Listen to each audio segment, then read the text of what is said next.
Good evening, everyone. This is your evening news recap. I hope all of you guys had a wonderful day. Today is Sunday, May 11th. It is also Mother's Day, so happy Mother's Day to all the mothers out there. You guys do great work.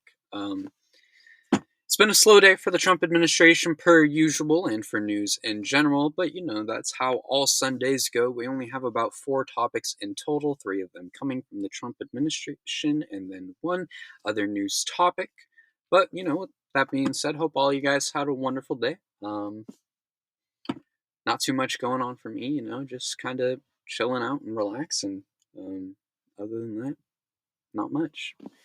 That being said, let's get started on today's news. For the Trump administration segment today, we have 3 topics as mentioned. There is a topic on Qatar gifting Trump a new jet for Air Force One. Trump has only been to 12 president daily briefings in 105 days, and there is a possibility of a China deal. Qatar is gifting Trump a new jet for Air Force One. Trump is set to receive a luxury Boeing 747-8 jumbo jet as a gift from the royal family of Qatar during his trip to the Middle East this week. It is likely to be used as Air Force One. ABC reports that Trump will use the plane as Air Force One until shortly before he leaves office in January 2029, when ownership will be transferred to the foundation overseeing his presidential library. Qatar and Trump have had a close relationship since he apparently blocked a boycott of Doha by the 4 Arab nations at his first term.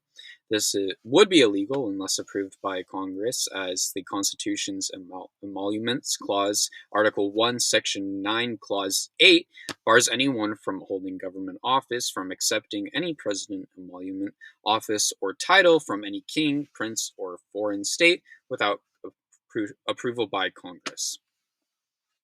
Is this bribery? Is this just a gift? We don't know, but it could be. Presidents do, of course, receive thousands of gifts every year from foreign leaders across the world, and presidents can keep items for them to be displayed at their presidential center, but anything for personal use, officials have to pay fair market value. I don't believe using a jet as Air Force One, or a gifted jet as Air Force One, would fall under the personal use category, but if it does, it would cost Trump $400 million to use the plane. I might be wrong about that, but I don't believe that's how it works, but if anyone is more knowledgeable on that, let me know. But I mean, other than that, I believe that they said they wanted to accommodate it, make sure it had all the, things like a press briefing room or all the other things. So it would be set up like Air Force One. Essentially, it would just be a different plane than usual, I believe. Not too knowledgeable about planes, but, that's not really my forte, as I've mentioned before, not the most knowledgeable on equipment of the sort. Farm equipment, that's kind of otherwise, but planes and military equipment, absolutely not. I couldn't figure it out for the life of me. Moving on, Trump has only been to 12 presidential briefings in 105 days. Since Trump was sworn into office in January, he has only been to 12 presentations for the president's daily brief. The low number is troubling to members of the intelligence community, as Senator Mark Warner, a member of the Senate Intelligence Committee, said in a statement about it. It's sadly clear that President Trump doesn't value the expertise or of any dangerous work performed by our intelligence professionals every day, and it is unfortunate. It leaves American people increasingly vulnerable to threats we could see coming. These briefings are a chance for intelligence officials to hear detailed assessments on global crises from the president and are used to receive updates on highly classified operations overseas, but Trump has made little appearances to do so. This isn't the most uncommon thing. Presidents previously have lacked to do so in some degree, but it is kind of his job to do so. This does impact the connection with the president between intelligence officials, and it is something necessary for not only knowing what's going on in the government, but being able to navigate situations. And 12 appearances is really low, especially when the president is mediating stuff with Ukraine and India and Pakistan and so many other things. I mean, there are so many things being involved with foreign policy. We even are in a full-blown war with Yemen right now, yet he's not doing these briefings, which you should expect if we're in situations like this, but unfortunately, that is not the case. Moving on, there has been a possible China deal.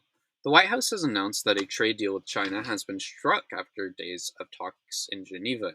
According to the U.S. Treasury Secretary Scott Bessent, there has been substantial progress in talks between his team and Chinese executives. At a later news conference, the Chinese trade official called talks candid and said substantive progress had been made to reach an important consensus. Bessent told reporters, "I am happy to report that we have made substantial progress between the United States and China in very important trade talks." It would be nice to, get a deal done as we import so much from Asia, especially China. I think it just depends on how the deal plays out. Of course, we don't know any information about the deal yet, and I'm sure we will hear about it shortly, but, anything is really better than what we have. So hopefully one can be made soon. Moving on to the final segment. It's going to be a short one tonight, but I mean, it's always better to save you guys time rather than having you guys sit through a 20-minute video. So for the other news segment today, we have one topic, and it's a short one because there's not much information on the topic yet, but Mexico is suing Google. Mexico is suing Google for ignoring repeated requests not to rename the Gulf of Mexico for U.S. users. Claudia Sheinbaum, the Mexican president, did not say where the lawsuit had been filed, but she argued that Trump doesn't have the ability to rename the full Gulf and he can only name the area on the U.S. coastlines. She told reporters, "All we want is the decree issued by the U.S. government to be complied with," but she asserted that the U.S. lacked authority to rename the Gulf. It will never be the Gulf of America. The Gulf of Mexico has been called that since the 1500s, and it won't be changed anytime soon because nobody's going to agree with the situation for one, and nobody's really going to switch that over.